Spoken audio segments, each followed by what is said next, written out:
Nag-apologize ang tanga. Nagsorry si Senator Erwin Tulfo sa Cayetano Block kasunod ng pagbabanta niyang ipaaresto sila. Giit ng senador. Alam mo, ito yung sinasabi natin na when emotion is high, intelligence is low. Ito, laging mataas ang emosyon at lagi ring mababa ang talino.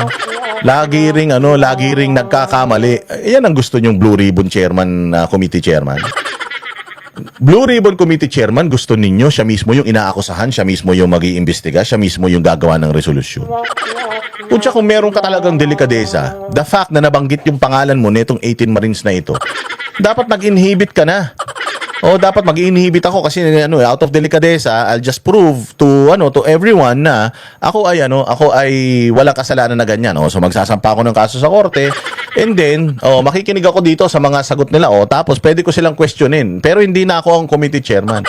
Ibibigay ko na sa iba yung committee chairmanship. O kaya ako yung committee chairman, hindi ba? Gagawa ako ng subcommittee na hindi ako ang mag-chair ng subcommittee na yon para hindi ako ang mag-iimbestiga mismo. Walang hiya, ikaw ang sinasabi, mantakin mo ang sangkot siya sa human trafficking. O bakit ba kasi human trafficking, mga bossing? Kasi ang human trafficker yung bugaw. Pero ikaw bilang isang parokyano, tinangkilik mo. Yung human trafficking ng bugaw, ikaw yung naging kliyente ng bugaw. Therefore, sangkot ka dun sa human trafficking. Baka magulat kayo. May mga picture, may mga video yan. Baka magulat kayo. May mga may mga contact pa yan dun sa mga bugaw. Baka magulat kayo. Kaya, nako po, mabigat itong kaso na ito. Tapos isa pa, yung pagtanggap ng mali-malitang pera. Plunder yan. Graft yan. Hindi ba? So, ganun kalaki ang kaso. Tapos, iimbestigahan mo, ikaw mismo mag-iimbestiga dun sa mga nagkakaso sa'yo. Hindi ka ba naman abnormal? Ang tapang-tapang ngayon nag-sorry. Kasi nga, mayabang eh. Galit-galitan. Tapos tanga-tangahan, magsasalita ng kung ano-ano, tapos babawiin. Pucha, gusto nyo ganyan ang senador nyo?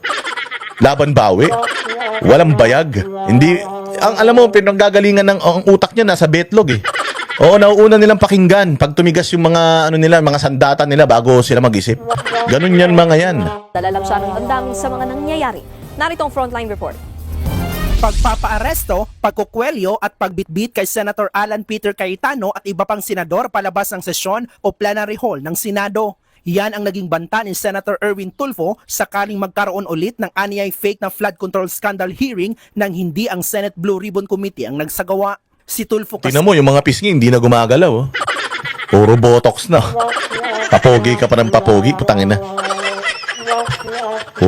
Puro kayo papogi. Siya ang chairman ng komite, kasunod ng balasahan sa Senado nitong nagdaang linggo. Pero ngayon, nagsorry ang senador sa kanyang naging pahayag. Hindi raw ito dapat asal ng isang opisyal. Buti alam mo. Hindi ito asal ng isang opisyal, lalo na isang senador. Alam mo naman pala ba't mo ginawa? So ano yan? Sa tuwing magkakamali ka, magsosorry ka, ganon? Ang mga salitang yun, bagaman hindi nararapat sa harap ng publiko, ay dala ng bugso ng damdamin. Sa hangarin na wag nang maantala pa ang trabaho para sa bayang gago. Kung sana hindi kayo nag-walk out, di sana hindi na antala yung mga trabaho nyo. Nag-walk out kayo kung sana pinagtanggol ninyo ang Senado, ang institusyon ng Senado, pinagtanggol ninyo mula sa mga nang-aabuso sa kapangyarihan, lalong-lalo na dyan sa mga naka-full battle gear ng mga NBI na yan. Di sana, yan tapang mo sana. Sana ginamit mo para ipagtanggol yung Senado, hindi, isa ka sa sumisira sa Senado.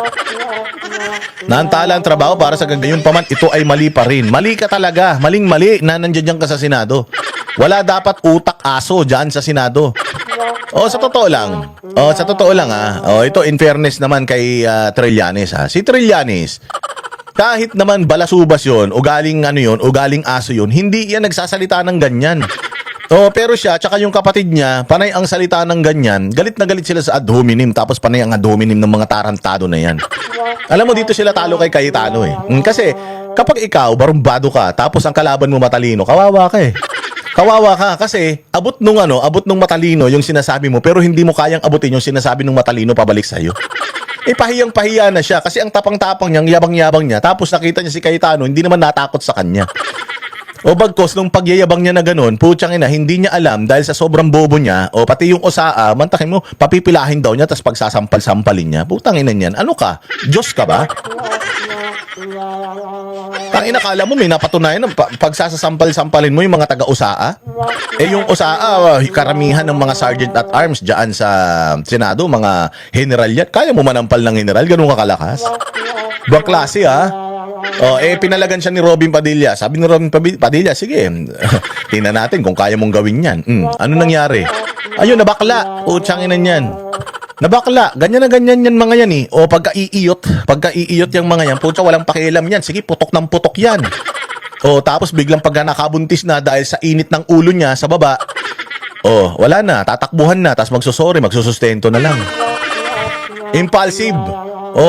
Impulse yan. Dapat yung mga ganitong klase ng mga tao, hindi mo binibigyan ng kapangyarihan. Dahil sa mga impulse nila, dahil mga impulsive sila, madalas nakakapagsalita sila or meron silang mga action na bandang huli pagsisisihan din niya. Sa tuwing magkakamali ito, ganito lang gagawin itong ulol na ito. Magsasorry lang na magsasorry ito, tatanggapin nyo. Di ba? Hindi rin daw nararapat na sabihin sa harap ng publiko. Nadala lang daw siya ng damdamin. Nagsorry rin si Senator Erwin sa publiko dahil sa mga nangyaring hidwaan sa Senado, hindi umusad ang ilang mahalagang batas. Ulol, kaya hindi umusad dyan dahil sa inyo. Simple-simple lang naman kasi nito mga bossing, ha? How hard it is or how hard is it na makipag-ayos kayo or makipagtrabaho kayo sa bagong majority? Gano'n ba kahirap yun? Hindi ba gano'n naman ang ginagawa natin? Di ba? Gano'n naman ang gawain dyan sa Senado for the longest time. May majority, they have the numbers, and then kapag wala na sa kanila yung numbers, mag-elect na sila ng bagong Senate President. And wala naman nangyayaring mga ganitong kaguluhan. Wala naman nangyayaring awayan, wala naman nangyayari. Civil sila, civilized person sila, they're civil, they're accepting it, and then nagpapasailalim sila sa leadership.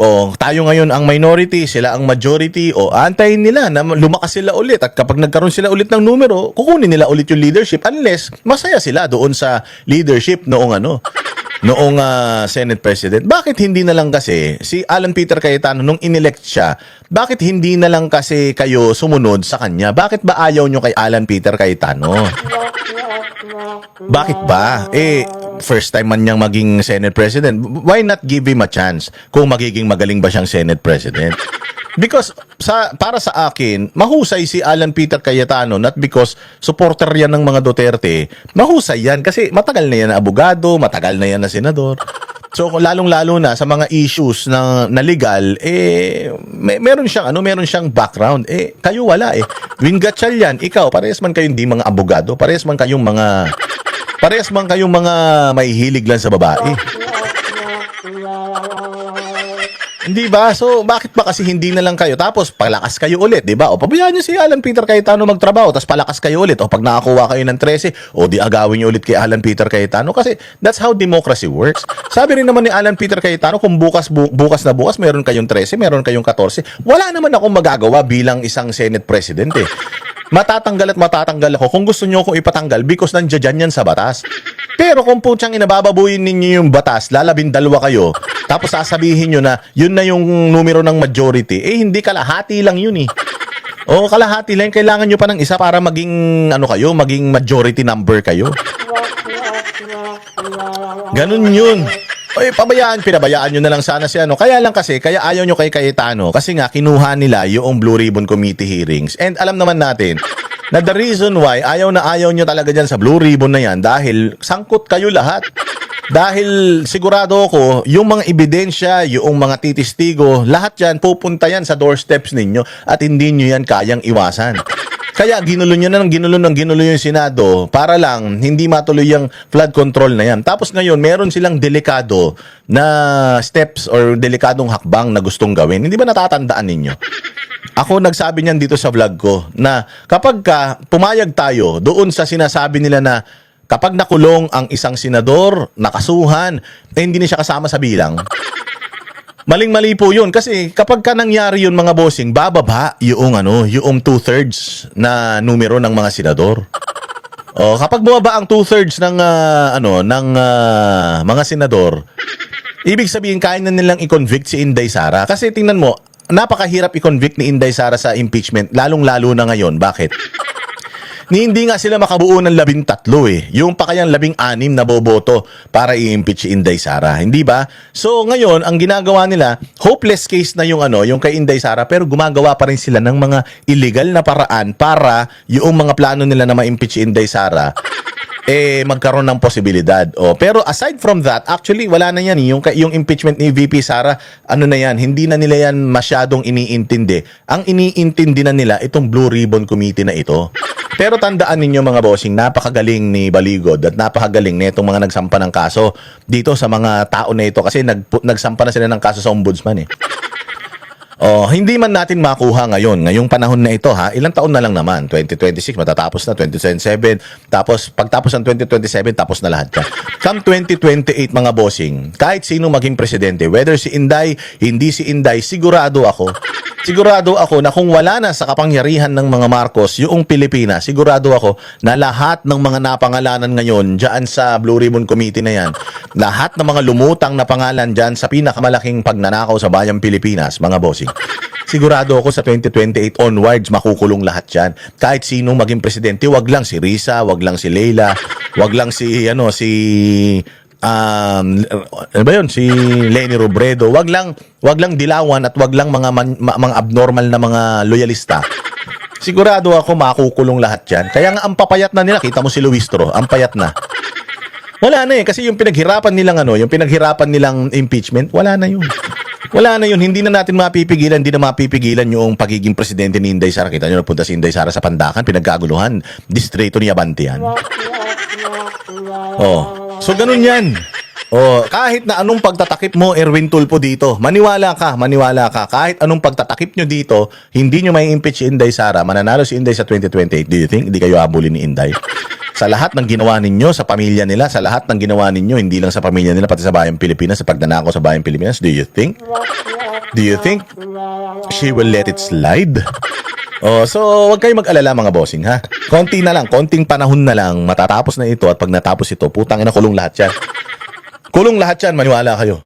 Kaya panawagan niya sa mga kapwa senador, tapusin na ang pagkakawatak-watak. Sa labas daw kasi ng Senado, ilan sa kanila ay magkakabarkada. Kaya giit niya, trabaho lang tayo.